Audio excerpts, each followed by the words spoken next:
So I want to go back to 2016 if we can, because you and I have obviously traveled a pretty rocky road together. Do you remember, sir, when I went on CNN with Breonna Keeler and she told me that you were underwater in the polls, and I responded with those famous two words, says who, which became some worldwide meme. A good advocate, and then they weaponized you like nobody's ever been weaponized, like few have been. Well, maybe just you and I, sir. And you, yeah, me too, but I don't consider mine, mine was at a level that nobody's ever seen before.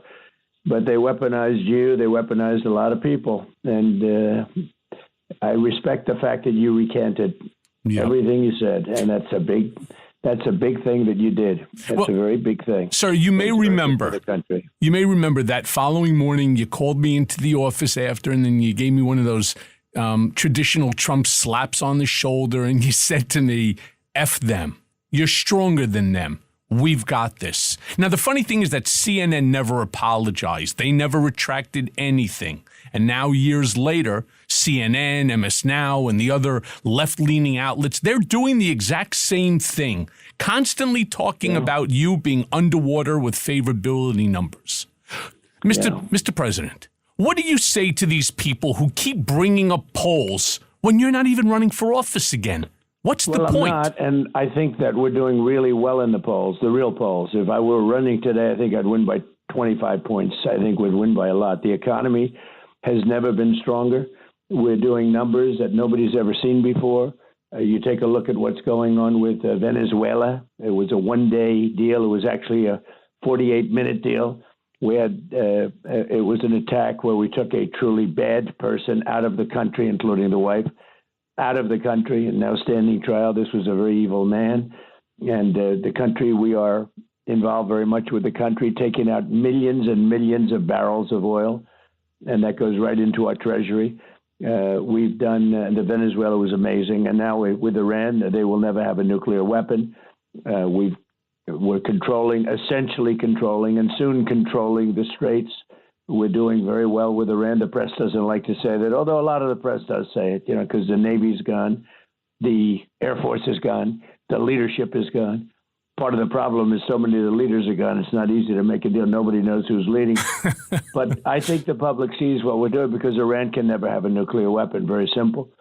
And I think the public sees it, and I think they appreciate it and they respect it. And I tell them they'll be a little higher for your energy cost, but they'll be a little bit higher for gasoline. I had it down to $1.85 a barrel. And then I said, but we have to make a journey to the Middle East because we can't let Iran have a nuclear weapon. And that's what happened. And we've been very effective. We've wiped them out, militarily wiped out. Now they have some missiles. They have some drones. Their capacity to build them is very low right now compared to what it was 5 months ago. It was 5 months ago, they were knocking them out. Now it's very hard for them to knock out anything. They're in bad shape. They have inflation that's 300%. Their currency is valueless. It's virtually valueless. Sure. Their military is not being paid. So they're in bad shape. But the reason I did it, and we had no choice, and I would have done it again 100 times, they cannot have a nuclear weapon, and they won't be having a nuclear weapon. And why not just then turn around and tell the American people? The one thing that you may feel some frustration going on right now economically, the price of gas and so on, but why not just turn around and say to the American people, you know what you get to do? You get to go to sleep at night with knowledge that there will be no intercontinental ballistic nuclear missile being fired towards the United States, because if they had it with their theocracy, sir, you know exactly what they would be doing right now. So I do tell that. The press doesn't get it out, and I say it often. I said it the other day at a big rally I had with the police out on Long Island, and we have these unbelievable rallies. The rallies are potentially bigger than ever. I mean, if we did rallies, as an example, if we did rallies now, nobody ever had rallies like this. Their potential, I think they're bigger than ever. There's a great spirit for what's going on, especially in light of what's happening with all these crazy theories and policies and lunatics that are running. You have lunatics that would destroy the country, and they're being put in the Democrat Party. I think they'll be wiped out in the election because the people are too smart to allow that to happen. It's never worked.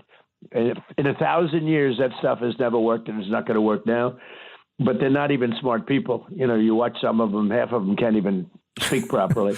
So I think we're doing very well. We are letting people know about that. We're letting people know that, it's wonderful to say everything's good, but you can't. If you had a country like that, and they're crazy, if you had a country like that, they would absolutely use the nuclear weapon without question. And so I stopped that, and I stopped it cold with the B-2 bombers. I also stopped it, the JCPOA. That was the Obama deal. That was such a disaster that he made years ago. Had I not terminated that deal, Iran would have a nuclear weapon. And they would have used it very quickly. They would have wiped out Israel. They would have wiped out the Middle East. And you saw that because when this thing started, surprisingly to everybody, they started shooting missiles at sort of semi-neutral countries. They were going after Saudi Arabia, Qatar. They were going after UAE, Kuwait, Bahrain, and nobody really knew they were so involved, and they started hitting everybody. If they had a nuclear weapon, they would have used it on everybody. And look, there would be no Israel if there was not a Donald Trump president. I think there'd be no Saudi Arabia either. Right now, I believe the Middle East would have been entirely wiped out, but Israel definitely would have been wiped out. There's no question. They tell me that there would be no Israel if there was no Donald Trump.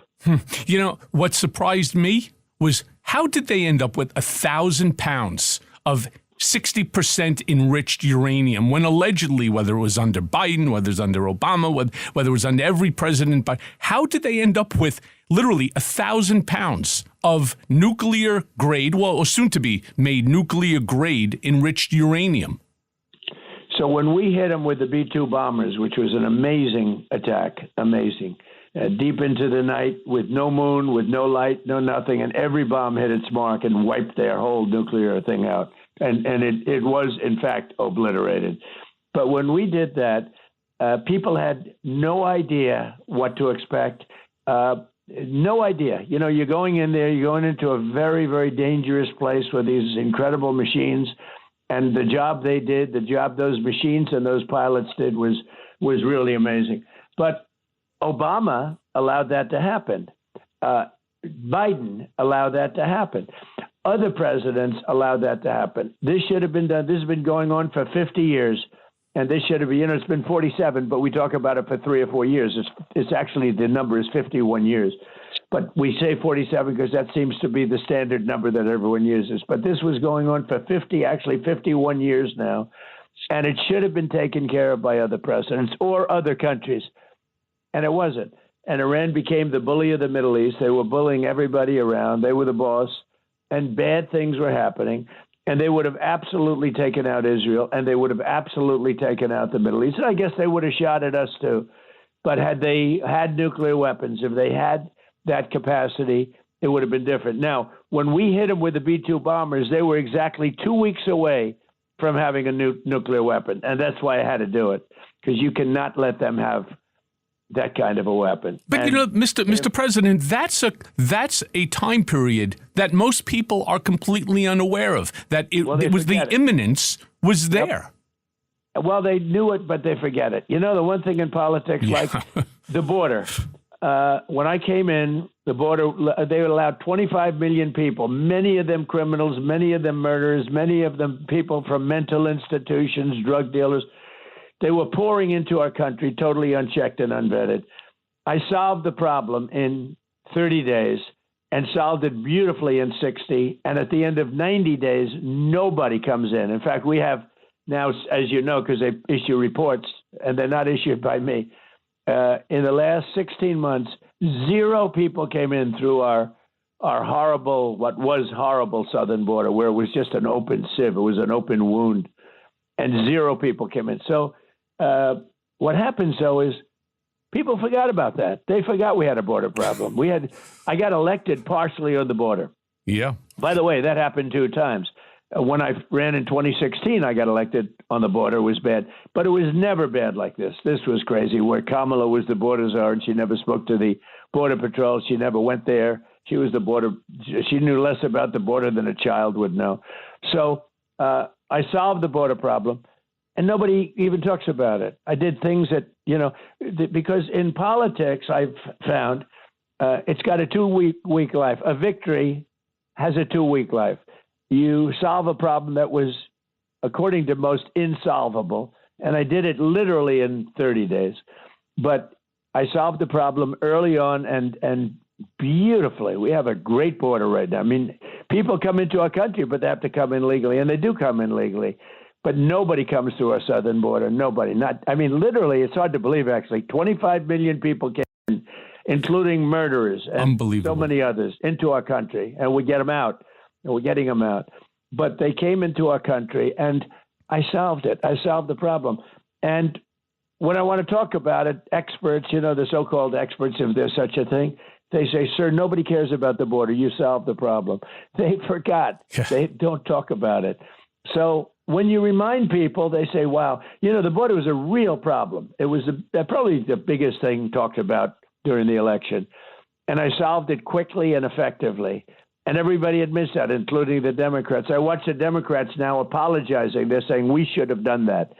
But, there's a 2-week life to things, and it's a shame. But when people hear it and all of the things that we've done, we have more money being invested in the United States right now than at any time in the history of our country by a factor of 5. We're building more factories, plants. We are building factories for cars are moving in from, as you know, the factories from Canada, where they left for Canada, they left for Mexico, they left for Germany, Japan, South Korea. They're all coming back. Toyota just announced, Honda just announced, billions and billions of dollars are all pouring back. They're coming in, a lot of them are coming in from Mexico.